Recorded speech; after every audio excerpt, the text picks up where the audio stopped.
Hello dear students, आज के lecture में हम पढ़ेंगे लैटिस वाइब्रेशंस के बारे में। तो लैटिस वाइब्रेशंस में क्या पढ़ेंगे, लैटिस आपकी पॉइंट्स की अरेंजमेंट होती है स्पेस में। तो हमने एक लैटिस को मान लिया कि पॉइंट्स की जगह आपके एटम्स और ये मासलेस स्प्रिंग से अटैच है एक दूसरे के साथ। तो लैटिस को हम कंसिडर कर सकते हैं with atoms connected by elastic springs. Massless springs हैं, atoms are coupled with motion of any single atom. ये कपल्ड एटम्स हैं और कह रहा है कि अगर एक एटम में मोशन जाएगा तो सभी में जाएगा, यानी कि crystal completely as a whole क्या करेगा, आपका वाइब्रेट करेगा। तो लैटिस वाइब्रेशंस का मतलब है कि लैटिस की डायनामिक्स पढ़ेंगे, क्योंकि ये वाइब्रेशंस आपके even zero absolute zero temperature पे भी होंगे, जो बहुत सारी प्रॉपर्टीज़ के रिस्पॉन्सिबल हैं। Heat capacity, thermal conductivity, thermal expansion है इंसुलेटर्स के, और ग्रेटर पार्ट हीट कैपेसिटी में भी इसका कंट्रीब्यूशन आएगा। तो हम क्या मान सकते हैं इससे, एक का मोशन सभी में का। तो the crystal would vibrate as a whole, completely आपका क्या करेगा, क्रिस्टल वाइब्रेट करेगा। The crystal may vibrate freely in normal mode as well as under the external force. तो फ्रीली भी कर सकता है और फोर्स के अंडर भी। फ्रीली जब करेगा तो ये इन्फॉर्मेशन देगा हमें थर्मल प्रॉपर्टीज़ के बारे में, हीट कैपेसिटी, थर्मल कंडक्टिविटी।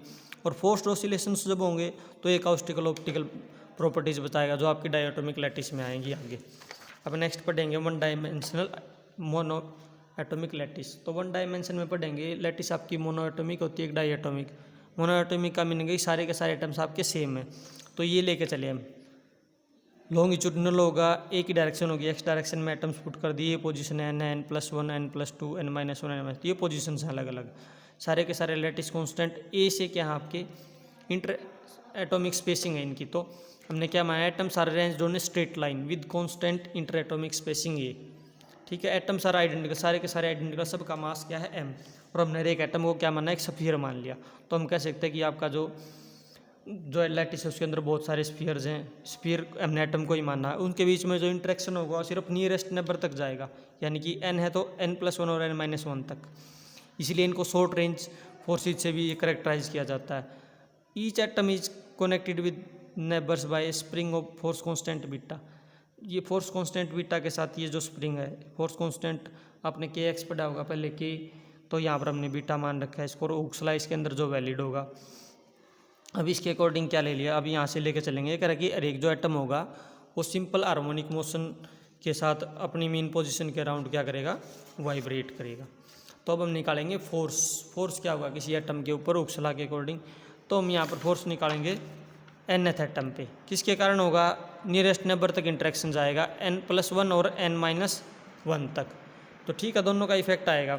अगर इसका इफेक्ट आएगा तो जो ये जो xn+1 xn-1 ये क्या है, ये तो एटम की पोजीशन, और ये इसकी डिस्प्लेसमेंट है। जैसे कोई फोर्स लगा या वाइब्रेशन हुई तो डिस्प्लेस किया xn तक, ये xn+1 तक, ये xn-1 तक। ठीक है, तो हम यहाँ पर क्या लेके चलेंगे, अगर नेक्स्ट वाला एटम है तो ये वाली डिस्प्लेसमेंट डिक्रीज हो जाएगी, यानी कि जैसे हम kx पढ़ते हैं तो beta into x, beta xn+1 - xn। अगर इसके लेंगे इंटरेक्शन तो क्या करेंगे, बीटा xn - x-1, क्योंकि ये आगे वाला तो पीछे वाला डिक्रीज होता चला जाएगा। इस तरह से नेट फोर्स हो जाएगा आपका nth एटम पे, नियरेस्ट नेबर होगा इसके n+1 n-1, तो beta xn+1 - xn minus beta xn - x-1, वही जो पीछे बताया सेम इसके अंदर रख दिया।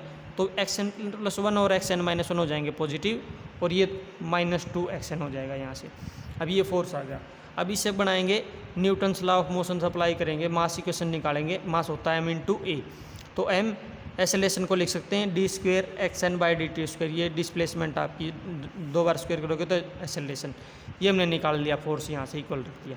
अब हमें इसके लिए तीन चीज़ें चाहिए, इसका स्क्वायर चाहिए, xn+1 xn-1 और xn।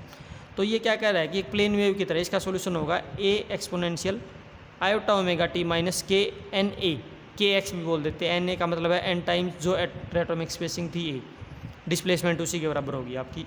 x coordinate of an atom मान लिया हमने, ये k = 2π/λ क्या होता है, प्रोपेगेशन कांस्टेंट या वेव वेक्टर भी बोल देते हैं हम इसको। तो अब इसके अंदर इक्वेशन में इसको डिफरेंशिएट करेंगे फर्स्ट टाइम।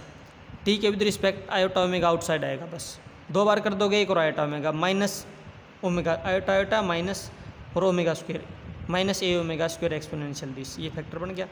xn n+1 करोगे तो n की जगह n+1, n-1 करोगे n की जगह n-1। अब तीन इक्वेशन होगी dx² xn/dt² xn+1 xn-1, तीनों को 4 5 6 जो इक्वेशन आई इसको इक्वेशन नंबर 2 में पुट कर दो। क्या होगा, सभी में एक फैक्टर कॉमन रहेगा x n, a exponential iota omega t minus k n a, इसमें भी है एक्स एन प्लस वन में भी और इसमें भी। इसमें तो प्लस का वन एक्स्ट्रा बच जाएगा, इसमें माइनस का वन एक्स्ट्रा बच जाएगा, इस तरह से तो अप्लाई करोगे तो माइनस एम ओमेगा स्क्वायर, ये कैंसिल आउट हो गया। बीटा एक्सपोनेंशियल आयोटा के ए प्लस एक्सपोनेंशियल आयोटा माइनस के, एक प्लस का बचेगा एक माइनस का, माइनस टू, इसमें सिर्फ टू बच जाएगा क्योंकि एक्स एन के साथ जो फैक्टर है ये दोनों साइड से कैंसिल आउट हो गया। तो इसको हम क्या लिख सकते हैं, इसका स्क्वायर एक्सपोनेंशियल आयोटा के by to minus exponential minus iota के बाई टू का स्क्वायर, क्योंकि अगर इसका स्क्वायर करोगे तो पावर टू आगे आ जाएगी, टू से टू कैंसिल आउट, इसके आगे करोगे कैंसिल आउट, तो एक्सपोनेंशियल आयोटा के प्लस एक्सपोनेंशियल माइनस आयोटा के स्क्वायर से माइनस टू, दोनों की मल्टीप्लाई करोगे एक माइनस का एक प्लस ई पावर जीरो हो जाएगी वन, तो टू ही रह जाएगा, तो इसका स्क्वायर लिख सकते हैं। इससे क्या फ़ायदा हुआ, ये e power iota theta minus e power minus iota theta by two iota sine में चेंज हो जाता है साइन थीटा में, तो हम क्या करेंगे आयोटा के बाई टू, आयोटा के बाई टू है, अब हमें नीचे क्या चाहिए टू आयोटा चाहिए, तो टू आयोटा से डिवाइड कर देंगे, टू आयोटा से मल्टीप्लाई कर देंगे इस इक्वेशन को, तो हमारे पास क्या हो गया टू आयोटा, ये स्क्वायर में आएगा अंदर मल्टीप्लिकेशन में, साइन के ए by two square, two iota से मल्टीप्लाई करते डिवाइड हो गया, साइन के ए बाई टू में चेंज हो गया ये, और टू आयोटा आगे मल्टीप्लाई तो बीटा। अब इस इक्वेशन को अगर निकालेंगे, इधर तो हमारा बचा ही एक टर्म थी माइनस एम ओमेगा स्क्वायर, ठीक है, क्योंकि हमने m into d square x by d t, वहाँ से एम था और दूसरी टर्म से सिर्फ ए बचा था, बाकी कैंसिल आउट, उसका स्क्वायर करोगे वहाँ से टू आयोटा का minus four beta sine square k by two, omega निकालोगे तो क्या हो गया माइनस से minus cancel out, beta by m square है तो रूट हो जाएगा plus minus two sine k by two, ये आ गई फ्रीक्वेंसी, नेगेटिव साइन हटा देंगे क्योंकि फ्रीक्वेंसी पॉजिटिव केस में लेके चलेंगे। अब एक टर्म और इंट्रोड्यूस किया stiffness, force per unit strength, force divided by ये स्ट्रेन होती है आपकी change in length bye original length, change in length displacement x ले रहे हैं, ओरिजिनल लेंथ जो इंटरएटॉमिक स्पेसिंग थी ये, इसे डिवाइड करके निकालोगे तो C by F X F by X हो जाएगा बीटा, सी को लिख सकते हैं यहाँ से बीटा इंटू ए, और लीनियर डेंसिटी जो मास पर यूनिट लेंथ लेते हैं एक तरह से यहाँ से इंटरएटॉमिक स्पेसिंग है एम ए, दोनों टर्म को पुट कर दो इक्वेशन नंबर 7 में, बीटा को रख सकते हैं सी बाई ए, बीटा को क्या रखा है सी बाई ए, और एम को रखा है रो इंटू ए, तो ए नीचे दो बार आ जाएगा और सी बाई रो हो जाएगा, ए यहाँ से ए स्क्वायर हो गया तो बार आ जाएगा ए आउट है, two by a c by rho sine k by two, ठीक है, मोड वैल्यू लेके चल रहे क्योंकि पॉजिटिव नेगेटिव का केस हम नहीं ले रहे यहाँ पर। ओमेगा क्या होगा टू बाई ए, इसको पुट कर दिया वी नोट, ये होती है velocity of sound under the root c by rho, stiffness by linear mass density, तो ये टर्म बन गई हमारी ये फ्रीक्वेंसी। अब इसके ऊपर अलग अलग कंडीशन अप्लाई करेंगे। अब यहाँ पर एक इक्वेशन दिखाई गई है, ये हमने क्या किया यहाँ से देखो इस इक्वेशन से omega by 4 beta m under the root ले रखा, अगर इसको अंडर द रूट लेके जाओगे तो 4 हो जाएगा ये टर्म, ये किसके बराबर हो जाएगा साइन के बाई टू, तो जो हमारी टर्म्स है माइनस पाई बाई ए और प्लस पाई बाई ए, इसके ऊपर ये टर्म जो आपकी omega by under the root 4 beta by m किसके बराबर हो जाएगी sign of k A by two, ये दोनों टर्म इक्वल हो जाएंगे इस कंडीशन पे, इसलिए यहाँ पर आपकी स्टैंडिंग वेव्स की तरह बन जाएंगे। और माइनस पे पाई बाई ए से प्लस पाई बाई ए, के की वैल्यू इस साइड, ये जो टर्म होगी इसको हम बोलेंगे फर्स्ट ब्रिलियन जोन, और अगर ऐसे ही माइनस टू पाई बाई ए और प्लस टू पाई बाई ए के लेंगे तो सेकंड ब्रिलियन जोन, इसलिए तरह से आपके ब्रिलियन जोन्स बनते हैं। ब्रिलियन जोन हमने पढ़ा है पहले रेसिप्रोकल लैटिस में, वही जोन्स बनेंगे आपकी कि कहाँ तक इसकी फ्रीक्वेंसी आपकी अलाउड लेवल्स में चलेगी। तो अब इसके ऊपर कंडीशन अप्लाई करेंगे। सबसे पहले at low frequency, low frequency पे क्या रिजल्ट आएगा आपका, लो फ्रीक्वेंसी अप्लाई कर दो, उसके ऊपर भी कंडीशन लगा रहे हैं के टेंड्स टू 0, ओमेगा और के का डिस्पर्जन रिलेशन है, सीधी सी बात है, अगर आपका ओमेगा फ्रीक्वेंसी लो होगी तो के भी लेस होगा, और उसमें क्या लिख सकते हैं स्मॉल एंगल के लिए इसको लिख सकते हैं के बाई टू, तो हमारी फ्रीक्वेंसी ओमेगा किसके बराबर थी 2 by a v naught sine of k A by two, तो साइन की जगह के ए बाई टू रख दिया, 2 से 2 कैंसिल आउट, ए से ए क्या बच गया 2 से 2 ए से ए वी नोट इंटू के, इसके बराबर बच गया। अब आप हमारी होती है एक फेज वेलोसिटी एक group velocity, group phase velocity होती है ओमेगा बाई बी के और group velocity D omega by D के, तो यहाँ से ओमेगा बाई के निकालोगे तो किसके बराबर बच गया आपका वी नोट के बराबर बच गया, तो फेज वेलोसिटी हमारी किसके बराबर होगी वी नोट। दूसरा निकालोगे डी ओमेगा बाय डी के, अगर इसको मैं डिफ्रेंशिएट कर दूँ डी ओमेगा बाय डी के, वो भी वी नोट के बराबर। तो ये कह रहा है कि लो फ्रीक्वेंसी की टर्म में क्या होगी, कंडीशन लगाओगे के अप्रोचेज जीरो की, तो आपकी दोनों की दोनों वेलोसिटी क्या है, सेम है, ग्रुप वेलोसिटी भी और फेज वेलोसिटी भी। In this case velocity is same as that of group velocity, यानी कि जो फेज वेलोसिटी हो उसी के बराबर है। For long lambda, small frequency का मतलब है कि वेव लेंथ आपकी ज़्यादा है। Atomic nature of medium has little importance, तो इसकी इंपॉर्टेंस कम है क्योंकि दोनों वेलोसिटी आपकी सेम है। The medium behaves as homogeneous elastic medium for long wavelength. Homogeneous medium, homogeneous और इवन होमोजेनियस दो रीजन लेके चलते हैं। होमोजेनियस में क्या होंगे आपके परफेक्टली मतलब ये आपके एक ही लाइन में आ जाएंगे सारे के सारे, और इंटरएटॉमिक स्पेसिंग ए से डिवाइड होंगे। जैसे ये वाला डायग्राम दिखाया गया है यहाँ पर, एक एटम 2 3, तो ये आपके सारे के सारे एटम्स एक लाइन में इस तरह से चलेंगे। इंटरएटॉमिक स्पेसिंग इसकी क्या हो जाएगी, आपकी ए हो जाएगी। ठीक है, ये वहाँ पे बना रखा है इसके अकॉर्डिंग। और this is due to the fact that waves of large wavelength are insensitive to the discreteness of the medium. ये कह रहा है कि जैसे हम क्वांटम में पढ़ते हैं डिस्क्रीट वैल्यूज, तो जो होमोजेनिटी या जो longer wave large wave length पे क्या है, ये इनसेंसिटिव है, डिस्क्रीटनेस को फॉलो नहीं करते। जैसे large number of atoms participate in on displacement as in case of homogeneous line. तो जैसे होमोजेनियस लाइन होती है एक आपका सेम रहेगा पैटर्न, उसी तरह बहुत सारे एटम्स आपके इसके अंदर पार्टिसिपेट करेंगे। दूसरा हम लेकर चलेंगे हायर फ्रीक्वेंसीज। हायर फ्रीक्वेंसीज में क्या होगा कि आपका बड़ा हो जाएगा, तो उस केस में क्या लेंगे चलेंगे हम, जो आपका यहाँ से एक टर्म ले रखी है x approach zero sine x by x, तो ये किसके इक्वल होता है आपका 1 के बराबर। यहाँ से साइन ऑफ के a बाई 2, और एक फैक्टर आउटसाइड अगर आप देखोगे तो रियल में हमने क्या बनाया था, ओमेगा की वैल्यू क्या थी 2 by a v naught, 2 by a v naught sine k by 2 हमने, और फेज वेलोसिटी क्या होती है ओमेगा बाई के से डिवाइड कर दिया इसको सिर्फ। अब के ए बाई 2 यहाँ पर भी और यहाँ पर भी, तो मैं इस फैक्टर को डिवाइड कर सकता हूँ के ए बाई 2 से, तो साइन के ए बाई 2 डिवाइड बाई के ए बाई 2, अगर के को अप्रोच करेंगे 0 से किसके बराबर हो जाएगा 1 के बराबर। तो 1 के बराबर होते ही क्या हो जाएगा, वीपी किसके बराबर हो जाएगा आपका, सिर्फ वी नोट बचेगा, वी नोट के बराबर। ठीक है, और ये तो थे आपका वीपी। अगर यहाँ से आपको क्या निकालना है वीजी, वीजी अगर निकालेंगे group velocity D omega by D के, अगर डिफ्रेंशिएट करेंगे तो साइन किस में चेंज हो जाएगा, कोस में। तो पहले वाले केस में क्या था, दोनों वेलोसिटी सेम थी, वी भी और वी भी, ग्रुप वेलोसिटी फेज वेलोसिटी। लेकिन यहाँ पर क्या है, ग्रुप वेलोसिटी फेज वेलोसिटी की वैल्यूज डिफरेंट है, सेम हो सकते हैं किस कंडीशन पे, सिर्फ के अप्रोच 0 की कंडीशन पे, लेकिन रियलिटी में क्या होंगी आपकी अलग अलग होंगी।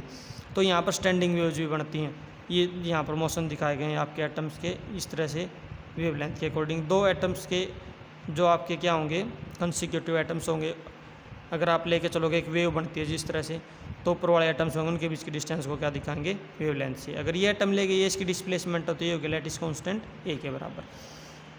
तो ये मोनोएटम लैटिस का हाई फ्रीक्वेंसीज का केस है।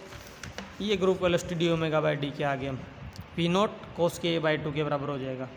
ठीक है, डी ओमेगा बाई डी के, ये जो लास्ट वाली इक्वेशन थी उसी के अकॉर्डिंग अगर के विद रिस्पेक्ट इसको डिफरेंशिएट करोगे तो आपका इसके बराबर आ जाएगा वी नोट। तो v g equal to v naught equal to v p. अगर के अप्रोच 0 करेगा तो कोस 0 आपका क्या होता है 1 के बराबर होता है, तब हो जाएगा ये। लेकिन रियल केस में क्या होगा, दोनों इक्वल नहीं होंगे। These velocities differ in case if the medium is dispersive. Medium dispersive पहले बता दिया, जिसके अंदर आपका फ्रीक्वेंसी के साथ चेंज आए कंडीशंस में ओमेगा और के में रिलेशन हो। अब तीसरा केस लेके चलेंगे at frequency omega equal to 2 beta by m. हमारा जो केस है ओमेगा किसके बराबर लिया, पहले इसके बराबर था ना beta by m sine of k A by 2, और ये बीटा बाई एम को हमने चेंज कर दिया था सी बाई रो और आउटसाइड ए आ गया था। तो मैक्सिमम फ्रीक्वेंसी अगर ये वैल्यू मैक्सिमम होगी तो मैक्सिमम फ्रीक्वेंसी क्या होगी 2 बीटा बाई एम। तो इस फ्रीक्वेंसी पे भी हम लेके चलेंगे केस। तो ये कह रहा है इसके बराबर होगी तो इसका मतलब एंगुलर वेलोसिटी मैक्सिमम है, और ये मैक्सिमम होगा तो ये फैक्टर 1 के बराबर होगा। ये फैक्टर 1 का मतलब है के ए बाई 2 90 डिग्री के बराबर होगा पाई बाई 2। ठीक है, तो के किसके बराबर बच गया पाई बाई ए, के आपका आ गया पाई बाई ए। अगर के पाई बाई ए का बराबर आ गया तो इसका मतलब क्या होगा, हमने जैसे पीछे वी पी निकाला था फेज वेलोसिटी ओमेगा बाई के, ओमेगा को के से डिवाइड करके देखो पीछे वाले फैक्टर में, उसके अकॉर्डिंग हमारी क्या कंडीशन आ जाएगी, जो हमारी कंडीशन थी वी नॉट बाई ए पहले इसी था, के से डिवाइड कर दिया, साइन के बाई 2 मैक्सिमम हो गया, ये कंडीशन आ गई, वी पी इसके बराबर आ गया। ठीक है, और के को क्या रख दें, पाई बाई ए। के को अगर पाई, ये के है, के को अगर पाई बाई ए रखोगे तो यहाँ पाई ए ऊपर ए से कैंसिल आउट, तो हमारी वैल्यू आ जाएगी 2v0 by pi. Group velocity we ji is 0। अब डी ओमेगा बाई डी के की कोई भी टर्म इसमें है ही नहीं, तो इसको डिफरेंशिएट करोगे तो ये आपका 0 के बराबर हो जाएगा हायर फ्रीक्वेंसीज पे। ठीक है, ये फ्रीक्वेंसी आपकी हायर है, मैक्सिमम है। तो इस केस में हमें क्या करा कि as we group velocity equal to 0, no signal और एनर्जी हैज बीन ट्रांसमिटेड, कोई भी एनर्जी ट्रांसफर नहीं हुई। Where k equal to pi by a, जबकि आपका किसके बराबर है, पाई बाई ए के बराबर है, क्योंकि के इक्वल टू पाई बाई ए इससे कंडीशन आई है, ये अप्लाई करके ही कंडीशन आई है हमारे पास। The wave is standing wave, तो स्टैंडिंग वेव बन जाएगी, जैसे ये बना के दिखा रखी थी यहाँ पीछे वाले केस में हमने स्टैंडिंग वेव बना रखी थी यहाँ नीचे, ये आपकी स्टैंडिंग वेव है। इस तरह से स्टैंडिंग वेव बन जाएगी आपकी, और ये लीनियरली चलेगी आगे की तरफ। तो ये फ्रीक्वेंसी में इस केस में क्या आ गया, this is same situation as that of Bragg's reflection in X ray diffraction. तो हमने ब्रैग्स ला पढ़ा था, उसी की तरह कंडीशन है, वहाँ थी 2d sin theta equal to n lambda, और इसमें क्या है, के किसके बराबर होता है आपका 2 पाई बाई लैम्डा, और लैम्डा हो जाएगा 2 पाई बाई के। इस चीज़ का अगर पाई बाई ए रखेंगे तो लैम्डा हो जाएगा 2a के बराबर, उसमें 2d के बराबर होता है, इसमें लैम्डा इक्वल टू 2a। वहाँ पर भी d आपकी इंटरएटॉमिक स्पेसिंग है, यहाँ पर a है, तो कंडीशन आपकी आ गई same.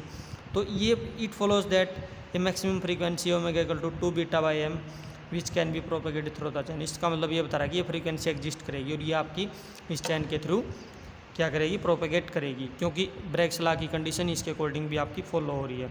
And it is concluded that lattice behaves as low pass filter, low pass filter की तरह बिहेव करेगी। Lattice allowed to pass frequency ranging from, frequency की रेंज कहाँ से कहाँ बताई, 0 से 2v0 by A, 2v0 by ए, ये फ्रीक्वेंसी की रेंज आई, क्योंकि इसको के से डिवाइड मत करो यहाँ से, तो 2v0 बाई ए है, ओमेगा तो यही था ना मैक्सिमम, अगर इसको करोगे तो ये 2v0 बाई ए बच जाएगा। तो 0 से लेकर इतनी फ्रीक्वेंसी तक आपका क्या करेगा, पास करेगा, और ये अलाउड फ्रीक्वेंसीज हो जाएंगी, इसलिए इसको लो पास फिल्टर बोल रहे हैं।